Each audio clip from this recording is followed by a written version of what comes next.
ಇವತ್ತಿನ ವಿಡಿಯೋದಲ್ಲಿ ಪರ್ಫೆಕ್ಟ್ ಆಗಿರುವಂಥ ಬೇಳೆ ಹೋಳಿಗೆ ಯಾವ ರೀತಿ ಮಾಡೋದು ಅಂತ ತಿಳಿಸ್ಕೊಡ್ತಾ ಇದ್ದೀನಿ.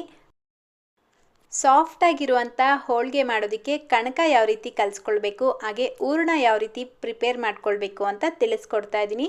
ಹೂರಣ ತೆಳುವಾದರೆ ಏನು ಮಾಡಬೇಕು, ಗಟ್ಟಿ ಆದರೆ ಏನು ಮಾಡಬೇಕು ಅನ್ನೋ ಟಿಪ್ಸ್ನು ತಿಳಿಸ್ಕೊಟ್ಟಿದ್ದೀನಿ. ಸೊ ವಿಡಿಯೋನ ಎಲ್ಲೂ ಸ್ಕಿಪ್ ಮಾಡ್ದಿರಾ ಪೂರ್ತಿಯಾಗಿ ನೋಡಿ. ಈ ವಿಡಿಯೋ ನೋಡಿದ್ಮೇಲೆ ಫಸ್ಟ್ ಟೈಮ್ ನೀವು ಹೋಳಿಗೆ ಮಾಡ್ತಾಯಿದ್ರೂ ಪರ್ಫೆಕ್ಟಾಗಿ ಮಾಡ್ತೀರಾ.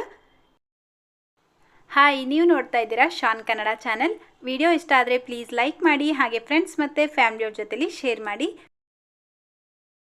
ಮೊದಲಿಗೆ ನಾನಿಲ್ಲಿ 1/4 kg ಮೈದಾ ಹಿಟ್ಟನ್ನು ತಗೊಳ್ತಾ ಇದ್ದೀನಿ. ನೋಡಿ, ಈ ಕಪ್ಪಲ್ಲಿ 2 ಕಪ್ ತಗೊಳ್ತಾ ಇದ್ದೀನಿ. 1/4 kg ಮೈದಾ ಹಿಟ್ಟಲ್ಲಿ ಮೀಡಿಯಮ್ ಸೈಜ್ದು 20 ಹೋಳಿಗೆನ ರೆಡಿ ಮಾಡ್ಕೊಳ್ಬೋದು. ಹಾಗೆ ನಾನಿಲ್ಲಿ 1/4 ಕಪ್ಪಷ್ಟು ಗೋಧಿ ಹಿಟ್ಟನ್ನು ಹಾಕೊಳ್ತಾ ಇದ್ದೀನಿ. ನಾರ್ಮಲ್ ಚಪಾತಿಗೆ ಯಾವ ಹಿಟ್ಟನ್ನು ಯೂಸ್ ಮಾಡ್ತೀರಾ ನೋಡಿ, ಅದನ್ನೇ ಇಲ್ಲಿ ಹಾಕ್ಕೊಳ್ತಾ ಇರೋದು. ಗೋಧಿ ಹಿಟ್ಟಿಗೆ ಬದಲಾಗಿ ನೀವು ರವೆ ಬೇಕಿದ್ರೂ ಹಾಕ್ಕೊಳ್ಬೋದು. ಗೋಧಿ ಹಿಟ್ಟು ಸ್ವಲ್ಪ ಸೇರಿಸಿ ಹೋಳಿಗೆ ಮಾಡೋದ್ರಿಂದ ಹೋಳಿಗೆ ತಣ್ಣಗಾದ್ಮೇಲೂ ಸಾಫ್ಟಾಗಿ ಚೆನ್ನಾಗಿರುತ್ತೆ. ಹಾಗೆ 1/2 ಟೀ ಸ್ಪೂನ್ ಅರಿಶಿನ ಹಾಕ್ಕೊಳ್ತಾ ಇದ್ದೀನಿ. ಜೊತೆಗೆ 1 ಚಿಟಿಕೆಯಷ್ಟು ಉಪ್ಪು ಹಾಕ್ಕೊಳ್ಬೇಕು. ಜಾಸ್ತಿ ಉಪ್ಪು ಹಾಕ್ಕೊಳ್ಬಾರ್ದು. ಅರಿಶಿನ ಇಲ್ಲಿ ಜಸ್ಟ್ ಕಲರ್ಗೋಸ್ಕರ ಹಾಕ್ಕೊಳ್ಳೋದು. ಬೇಕಿದ್ರೆ ಹಾಕ್ಕೊಳ್ಳಿ, ಇಲ್ಲ ಅಂದರೆ ನೀವು ಸ್ಕಿಪ್ ಮಾಡ್ಕೊಳ್ಬೋದು. ಈಗ ಸ್ವಲ್ಪನೇ ನೀರು ಹಾಕ್ಕೊಳ್ತಾ ಕಣಕ ರೆಡಿ ಮಾಡ್ಕೊಳ್ಳೋಣ. ಒಂದೇ ಸಲ ಹೆಚ್ಚು ನೀರನ್ನು ಹಾಕ್ಕೊಳ್ಬಾರ್ದು, ಸ್ವಲ್ಪ ಹಾಕ್ಕೊಂಡು ಕಲಿಸ್ಕೊಳ್ಬೇಕು. ಮೈದಾ ಹಿಟ್ಟು ಬೇಡ ಅನ್ನೋರು ಈ ಪ್ಲೇಸಲ್ಲಿ ಗೋಧಿ ಹಿಟ್ಟನ್ನು ಹಾಕಿಬಿಟ್ಟು ಮಿಕ್ಸ್ ಮಾಡಿ ಕಣಕ ರೆಡಿ ಮಾಡ್ಕೊಳ್ಬೋದು. ಕಣಕ ನೋಡ್ತಾ ಇದ್ದೀರಲ್ವ, ಈ ರೀತಿ ಸಾಫ್ಟಾಗಿ ಸ್ಟಿಕ್ಕಿಯಾಗಿ ಅಂದರೆ ಕೈಗೆ ಸ್ವಲ್ಪ ಅಂಟ್ಕೊಳ್ಳೋ ಥರ ಕಲಿಸ್ಕೊಳ್ಬೇಕಾಗತ್ತೆ. ಜಾಸ್ತಿ ಗಟ್ಟಿಯಾಗಿ ಕಣಕನ ಕಲಿಸ್ಕೊಳ್ಬಾರ್ದು. ಈ ರೀತಿ ಮಿಕ್ಸ್ ಮಾಡ್ಕೊಂಡಿದ್ದ ನಂತರ ಇದಕ್ಕೆ ಸ್ವಲ್ಪ ಎಣ್ಣೆ ಹಾಕಿಬಿಟ್ಟು ಚೆನ್ನಾಗಿ ಕೈಯಿಂದ ನಾದ್ಕೊಳ್ಬೇಕು. ಒಂದೇ ಸಲ ಜಾಸ್ತಿ ಎಣ್ಣೆನೂ ಹಾಕ್ಕೊಳ್ಬಾರ್ದು. 1-2 ಟೇಬಲ್ ಸ್ಪೂನಷ್ಟು ಎಣ್ಣೆನ ಹಾಕಿಬಿಟ್ಟು ಚೆನ್ನಾಗಿ ಮಿಕ್ಸ್ ಮಾಡ್ಕೊಳ್ಬೇಕು. 5ರಿಂದ 10 ನಿಮಿಷ ಇದೇ ಥರ ಚೆನ್ನಾಗಿ ಮಿಕ್ಸ್ ಮಾಡ್ಕೊಳ್ಬೇಕು. ನೋಡಿ, ಕರೆಕ್ಟಾಗಿ 10 ನಿಮಿಷ ನಾನು ಮಿಕ್ಸ್ ಮಾಡ್ಕೊಂಡಿದ್ದೀನಿ. ಈಗ ಇದಕ್ಕೆ 1/2 ಕಪ್ಪಷ್ಟು ಎಣ್ಣೆನ ಹಾಕಿಬಿಟ್ಟು ಮತ್ತೆ ಕಲಿಸ್ಕೊಳ್ಬಾರ್ದು. ಪ್ಲೇಟ್ ಮುಚ್ಚಿ 3ರಿಂದ 4 ಗಂಟೆ ನೆನೆಯೋದಕ್ಕೆ ಬಿಡಬೇಕು. ನೀವು ಬೆಳಗ್ಗೆ 11 ಗಂಟೆಗೆ ಹೋಳಿಗೆ ಮಾಡ್ಕೊಳ್ತೀರಾ ಅಂದರೆ 7 ಗಂಟೆಗೆಲ್ಲ ಕಣಕ ರೆಡಿ ಮಾಡಿ ಇಟ್ಟರೆ ನೀವು 11 ಗಂಟೆ ಅಷ್ಟರಲ್ಲಿ ಹೋಳಿಗೆ ಮಾಡುವಾಗ ಕಣಕ ರೆಡಿಯಾಗಿರುತ್ತೆ. ಚೆನ್ನಾಗಿ ನೆಂದಷ್ಟು ಹೋಳಿಗೆ ಚೆನ್ನಾಗಿ ಬರುತ್ತೆ. ನೀವು ಸರಿಯಾಗಿ ಕಲಸಿಲ್ಲ ಅಂದರೂ ಪರವಾಗಿಲ್ಲ, ಆದರೆ ಮಿನಿಮಮ್ 2ರಿಂದ 3 ಗಂಟೆ ಕಣಕ ಚೆನ್ನಾಗಿ ಎಣ್ಣೆಯಲ್ಲಿ ನೆನಿಬೇಕು. ಈಗ ಹೂರಣ ಮಾಡೋದಕ್ಕೆ ಒಂದು ಕುಕ್ಕರ್ಗೆ 2 ಕಪ್ ತೊಗರಿಬೇಳೆನ ಹಾಕ್ಕೊಳ್ತಾ ಇದ್ದೀನಿ. ತುಂಬ ಜನ ತೊಗರಿಬೇಳೆನ ಪಾತ್ರೆಯಲ್ಲೇ ಬೇಯಿಸ್ಕೊಳ್ತಾರೆ. ನಾನಿಲ್ಲಿ ಕುಕ್ಕರ್ನಲ್ಲಿ ನಿಮಗೆ ಸುಲಭ ಆಗಲಿ ಅಂತ ತಿಳಿಸ್ಕೊಡ್ತಾ ಇದ್ದೀನಿ. ಸೇಮ್ ಮೈದಾ ಹಿಟ್ಟು ಎಷ್ಟು ತೊಗೊಂಡಿರ್ತೀರೋ ಅದೇ ಪ್ರಮಾಣದಲ್ಲಿ ತೊಗರಿಬೇಳೆನೂ ತೊಗೊಳ್ಬೇಕು. ಅಂದರೆ 1/4 kg ಮೈದಾ ಹಿಟ್ಟಿಗೆ 1/4 kg ತೊಗರಿಬೇಳೆ ತೊಗೊಂಡು 4-5 ಸಲ ಚೆನ್ನಾಗಿ ನೀರಿಂದ ತೊಳೆದು ಮತ್ತೆ 1-2 ಕಪ್ಪಷ್ಟು ನೀರು ಹಾಕ್ಕೊಳ್ತಾ ಇದ್ದೀನಿ. ಈ ಬೇಳೆ ನೀರನ್ನು ಉಪಯೋಗಿಸ್ಕೊಂಡು ಒಬ್ಬಟ್ಟು ಸಾರು ಮಾಡೋ ಹಾಗಿದ್ರೆ ನೀರು ಸ್ವಲ್ಪ ಜಾಸ್ತಿ ಹಾಕ್ಕೊಳ್ಳಿ, ಮಾಡಲ್ಲ ಅನ್ನೋ ಹಾಗಿದ್ರೆ ಕಡಿಮೆ ಹಾಕ್ಕೊಳ್ಳಿ. ನಾನಿಲ್ಲಿ ಒಬ್ಬಟ್ಟು ಸಾರು ಮಾಡ್ತಾ ಇದ್ದೀನಿ, ಸೊ ಅದಕ್ಕೋಸ್ಕರ ಸ್ವಲ್ಪ ನೀರು ಜಾಸ್ತಿನೇ ಹಾಕ್ಕೊಳ್ತಾ ಇದ್ದೀನಿ.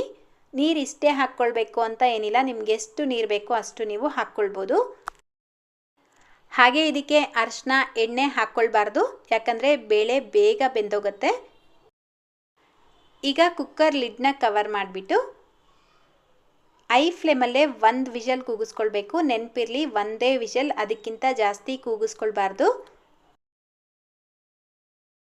ಕರೆಕ್ಟಾಗಿ 1 ವಿಷಲ್ ಕೂಗಿದ ತಕ್ಷಣ 5 ನಿಮಿಷ ಬಿಟ್ಟು 1 ಸ್ಪೂನ್ ತೊಗೊಂಡು ಕುಕ್ಕರಲ್ಲಿರುವಂಥ ಪ್ರೆಷರ್ನ ಎಲ್ಲ ಕಂಪ್ಲೀಟಾಗಿ ರಿಲೀಸ್ ಮಾಡಿ ಲಿಡ್ನ ಓಪನ್ ಮಾಡಬೇಕು. ನೀವು ಹಾಗೆ ಕುಕ್ಕರ್ ಪೂರ್ತಿಯಾಗಿ ತಣ್ಣಗಾಗೋವರೆಗೂ ಕಾಯ್ಕೊಂಡು ಕೂತಿದ್ರೆ ಬೇಳೆ ಒಳಗಡೆ ತುಂಬ ಜಾಸ್ತಿ ಬೆಂದೋಗಿ ಮುದ್ದೆ ಥರ ಆಗೋಗುತ್ತೆ. ಸೊ 1 ವಿಷಲ್ ಆಗಿದ ತಕ್ಷಣ 5 ನಿಮಿಷ ಬಿಟ್ಟು ಕುಕ್ಕರ್ ಪ್ರೆಷರ್ನ ರಿಲೀಸ್ ಮಾಡಿ ಈ ರೀತಿ ಬೇಳೆ ಮತ್ತು ನೀರನ್ನು ಸಪ್ರೇಟ್ ಮಾಡ್ಕೊಳ್ಬೇಕು. ಈ ರೀತಿ ಸಪ್ರೇಟ್ ಮಾಡಿದ ತಕ್ಷಣ ಅದೇ ಪಾತ್ರೆ ಮೇಲೆ ಬೇಳೆ ತಣ್ಣಗಾಗೋದಕ್ಕೆ ಬಿಡಬಾರ್ದು, ಇನ್ನೂ ಬಿಸಿಗೆ ಜಾಸ್ತಿ ಬೆಂದೋಗುತ್ತೆ. ಸೊ ಇಮಿಡಿಯೇಟಾಗಿ ಇದನ್ನು ಮತ್ತೊಂದು ಪಾತ್ರೆ ಮೇಲೆ ಇಟ್ಟು ಒಂದು 5 ನಿಮಿಷ ತಣ್ಣಗಾಗೋದಕ್ಕೆ ಬಿಡಬೇಕು. ಪೂರ್ತಿಯಾಗಿ ತಣ್ಣಗೆ ಮಾಡ್ಕೊಳ್ಬೇಡಿ. ಈ ಬೇಳೆ ಕಟ್ಟನ್ನು ಉಪಯೋಗಿಸ್ಕೊಂಡು ಒಬ್ಬಟ್ಟು ಸಾರು ಮಾಡಿದ್ದೀನಿ. ಆ ವಿಡಿಯೋನ ನಾಳೆ ಬರುವಂಥ ವಿಡಿಯೋದಲ್ಲಿ ಶೇರ್ ಮಾಡ್ತೀನಿ. ನೋಡಿ, ಕರೆಕ್ಟಾಗಿ 5 ನಿಮಿಷ ಆದಮೇಲೆ ಇದರಲ್ಲಿರುವಂಥ ನೀರೆಲ್ಲ ಕಂಪ್ಲೀಟಾಗಿ ಡ್ರೈ ಆಗಿರುತ್ತೆ. ಈಗ ಇದನ್ನು ಒಂದು ಪ್ಯಾನ್ಗೆ ಹಾಕ್ಕೊಳ್ತಾ ಇದ್ದೀನಿ. ಬಿಸಿ ಪೂರ್ತಿ ತಣ್ಣಗೆ ಮಾಡ್ಕೊಳ್ಳೋ ಅವಶ್ಯಕತೆ ಇಲ್ಲ.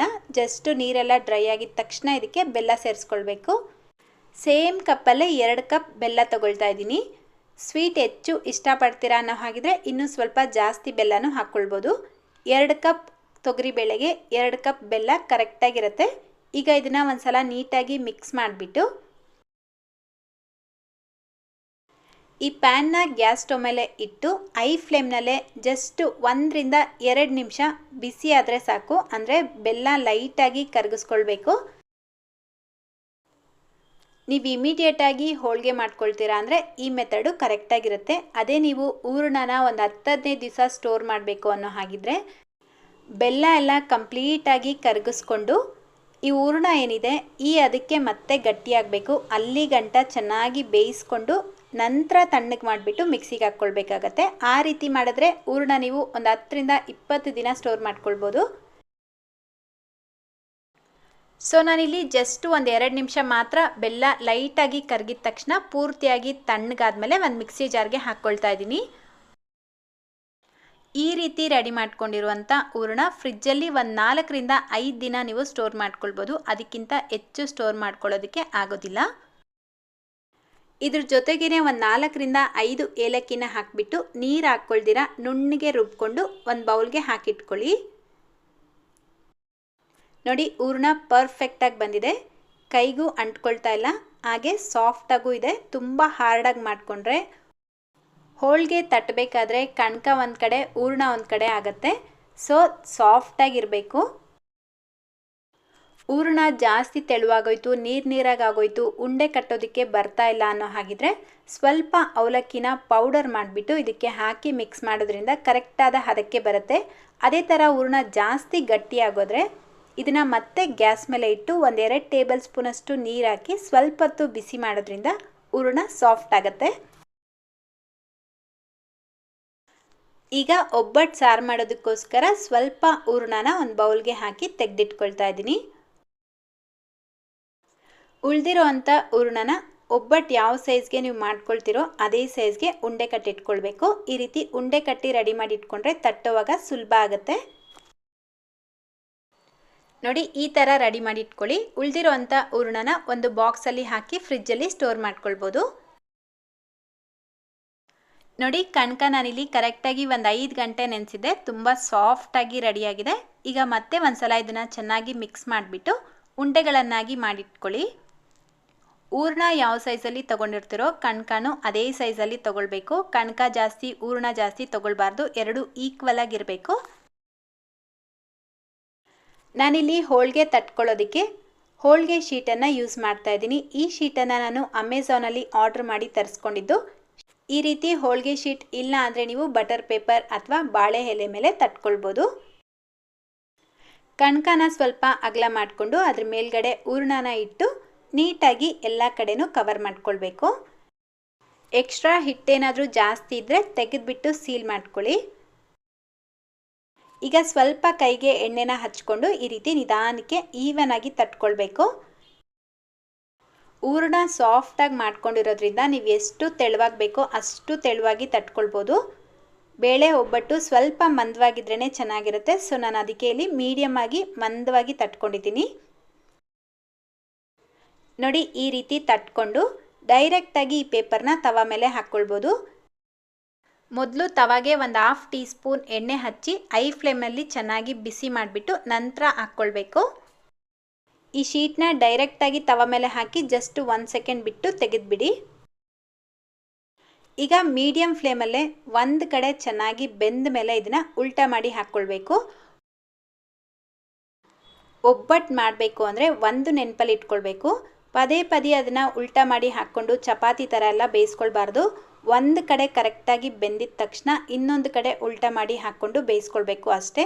ಪದೇ ಪದೇ ನೀವು ಉಲ್ಟಾ ಮಾಡಿ ಹಾಕ್ಕೊಂಡು ಬೇಯಿಸ್ಕೊಂಡ್ರೆ ಒಬ್ಬಟ್ಟು ಗಟ್ಟಿಯಾಗೋಗುತ್ತೆ, ಸಾಫ್ಟಾಗಿರೋದಿಲ್ಲ. ಹಾಗೆ ಮೇಲ್ಗಡೆಯಿಂದ ತುಪ್ಪ ಅಥವಾ ಎಣ್ಣೆ ಬೇಕಿದ್ರೆ ಹಾಕ್ಕೊಳ್ಳಿ, ಯಾವುದು ಬೇಡ ಅಂದರೆ ಹಾಗೆ ಬೇಕಿದ್ರೂ ಮಾಡ್ಕೊಳ್ಬೋದು. ಯಾಕಂದರೆ ಕಣಕ ಕಲಿಸ್ಬೇಕಾದ್ರೆ ನಾವು ಎಣ್ಣೆ ಆಲ್ರೆಡಿ ಜಾಸ್ತಿ ಯೂಸ್ ಮಾಡಿರ್ತೀವಿ.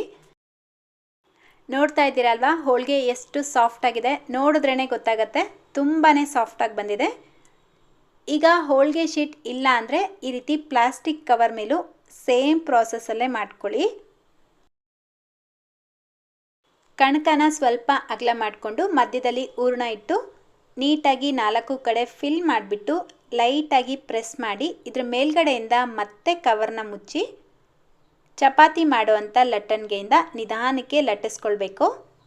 ಲಟ್ಟಿಸ್ಕೊಳ್ಬೇಕಾದ್ರೆ ಜಾಸ್ತಿ ಪ್ರೆಷರ್ ಕೊಡಬಾರ್ದು, ಲೈಟಾಗಿ ಪ್ರೆಷರ್ ಕೊಡ್ತಾ ರೌಂಡಾಗಿ ಲಟ್ಟಿಸ್ಕೊಳ್ಬೇಕು. ಇಲ್ಲ ಅಂದರೆ ನೀವು ಕೈಯಲ್ಲೇ ಈವನಾಗಿ ಸ್ಪ್ರೆಡ್ ಬೇಕಿದ್ರೂ ಮಾಡ್ಕೊಳ್ಬೋದು. ಸೊ ನಿಮಗೆ ಯಾವ ಮೆಥಡ್ ಸುಲಭ ಅಂತ ಅನ್ಸತ್ತೋ ಆ ಮೆಥಡ್ನಲ್ಲಿ ಒಬ್ಬಟ್ಟನ್ನ ಮಾಡ್ಕೊಳ್ಳಿ, ತುಂಬಾ ಸಾಫ್ಟಾಗಿ ಬರುತ್ತೆ. ನಾನು ಹೇಳಿರೋವಂಥ ಟಿಪ್ಸ್ನ ಫಾಲೋ ಮಾಡಿ, ಖಂಡಿತವಾಗ್ಲೂ ಒಬ್ಬಟ್ಟು ಫೇಲ್ ಆಗಲ್ಲ. ಈವನ್ ನೀವು ಫಸ್ಟ್ ಟೈಮ್ ಮಾಡ್ತಾಯಿದ್ರು ಯಾವುದೇ ರೀತಿ ಟೆನ್ಷನ್ ಇಲ್ದಿರ ಪರ್ಫೆಕ್ಟ್ ಆಗಿರುವಂಥ ಒಬ್ಬಟ್ಟನ್ನ ರೆಡಿ ಮಾಡ್ಬೋದು. ಸೊ ಇವತ್ತಿನ ಈ ಸಾಫ್ಟ್ ಆಗಿರುವಂಥ ಹೋಳಿಗೆ ರೆಸಿಪಿ ನಿಮ್ಮೆಲ್ಲರಿಗೂ ಇಷ್ಟ ಆಗಿದೆಯಾ? ಇಷ್ಟ ಆಗಿದ್ರೆ ಪ್ಲೀಸ್ ಮನೇಲಿ ಟ್ರೈ ಮಾಡಿ, ಹೇಗೆ ಬಂತು ಅನ್ನೋದನ್ನು ಕಾಮೆಂಟ್ ಮೂಲಕ ತಿಳಿಸಿ. ಹಾಗೆ ನಿಮ್ಮ ಫ್ರೆಂಡ್ಸ್ ಮತ್ತು ಫ್ಯಾಮಿಲಿಯವ್ರ ಜೊತೆಗೂ ಈ ವಿಡಿಯೋನ ಶೇರ್ ಮಾಡಿ. ಇನ್ನೂ ವಿಡಿಯೋಗೆ ಲೈಕ್ ಮಾಡಿಲ್ಲ ಅಂದರೆ ಪ್ಲೀಸ್ ಲೈಕ್ ಮಾಡಿ. ಇದೇ ರೀತಿ ಮತ್ತೊಂದು ಟೇಸ್ಟಿ ಆಗಿರುವಂಥ ರೆಸಿಪಿಯೊಂದಿಗೆ ಭೇಟಿಯಾಗೋಣ. Thank you.